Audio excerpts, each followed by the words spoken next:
அஸ்ஸலாமு அலைக்கும் வரஹ்மத்துல்லாஹி வபரகாத்து. அன்புள்ள சகோதரர்களை, இந்த மார்க்க கேள்வி பதில் தளத்துல சகோதரர் சீனி ஃபாரூக் கீழக்கரையில இருந்து நல்ல ஒரு கேள்வி கேட்கிறாங்க. என்ன கேட்கிறாங்கடா, இப்ப உம்ராக்கு செல்லக்கூடிய ஆண்கள் உம்ரா முடிச்சுட்டு இருக்கக்கூடிய நேரத்துல மொட்டை போடுறாங்க.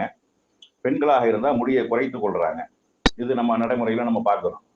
ஆனா பெண் பிள்ளைகள், அதாவது பருவ வயது அடையாத பிள்ளைகளாக இருந்தா அவர்களுக்கு மொட்டை போடலாமா இப்படிங்கிற ஒரு கேள்வியும், அதுபோக கணவனுக்காக பெண்கள் வந்து ஒட்டுமுடியை வைத்து அழகுபடுத்துறாங்களே, அழகுபடுத்தலாமா அப்படிங்கிற ஒரு 2 கேள்வி கேட்டிருக்கிறாங்க.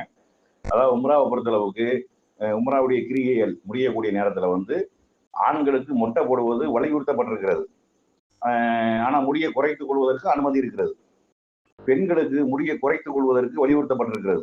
மொட்டை போடுவதற்கும் அனுமதி இருக்கிறது. அது மாதிரி பெண் குழந்தைகளை பொறுத்தளவுக்கு அவர்களுக்கு கடமை, உம்ராவே சுன்னத்தானது தானே. அப்ப அவங்க வந்து செஞ்ச நன்மை என்ன கிடைக்குமா அப்படிங்கிற ஒரு கேள்விகள் தான் இல்லையா. ஆனா ஹஜ்ஜே குழந்தைகள் செய்யலாம். ஹஜ்ஜி குழந்தைகள் செய்தாலும் நன்மை பெற்றோர்களுக்கு கிடைக்கும் என்று நபி ஸல்லல்லாஹு அலைஹி வஸல்லம் அவங்க சொல்றாங்க. அதாவது நபி ஸல்லல்லாஹு அலைஹி வஸல்லம் அவங்க ஒரு கூட்டத்தார சந்திக்கிறாங்க.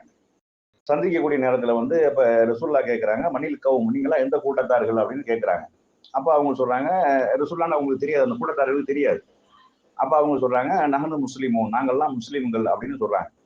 அது சொல்லி முடிச்சுட்டு அவங்க திருப்பி கேட்கிறாங்க, மன் அன்த, நீங்க யாரு அப்படின்னு கேட்கிறாங்க. அப்ப வந்து ஆனா ரசூலுல்லாஹ், நான் தான் அல்லாஹ்வுடைய தூதர் அப்படின்னு சொன்ன உடனே உடனடியாக ஒரு குழந்தையை தூக்கி காட்டி என்ன செய்யறாங்கன்னா, அலிஹாதா ஹஜ்ஜுன், இந்த குழந்தைக்கு ஹஜ் கடமையா அப்படின்னு கேட்கிறாங்க. அப்ப ரசூல் ஸல்லல்லாஹு அலைஹி வஸல்லம், ஆமா கடமையாண்டா, ஆமா கடமை, ஆனா நன்மை வந்து உங்களுக்கு கிடைக்கும், அதை தூக்கி சுமக்கிறதுனால கொள்றதுனால நன்மை உங்களுக்கு கிடைக்கும் என்று சொல்லக்கூடிய செய்தியை நம்ம பார்க்கிறோம். நம்ம குழந்தையாக இருந்தாலும் ஹஜ்ஜு செய்யலாம், உம்ராக்கு கூட்டிட்டு போகலாம், அதெல்லாம் செய்யலாம். அது பெற்றோர்கள் அதை முயற்சி எடுத்து செய்யறதுனாலையும் பெற்றோர்களை சுமந்து செல்வதனாலையும் அதனுடைய நன்மைகள் பெற்றோர்களுக்கு கிடைக்கும் அப்படிங்கிற செய்தியை பார்க்கிறோம். பெண் குழந்தைகளாக இருந்தா என்ன செய்யலாம், மொட்டை போடுறா இருந்தா போட்டுக் கொள்ளலாம், அதுல ஒரு பிரச்சனை கிடையாது. ரெண்டாவது, இந்த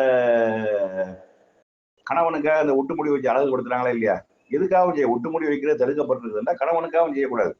கணவன் வந்து முடி குறைய இருக்கு, பெரும்பாலும் கணவன்கள்லாம் முடிய பார்க்கறது கிடையாது. அழகு என்பது அவரவருடைய உள்ளத்தை பொறுத்தளவு. இல்லாத ஒண்ணை வச்சுக்கிட்டா என்ன செய்ய மாட்டாங்க.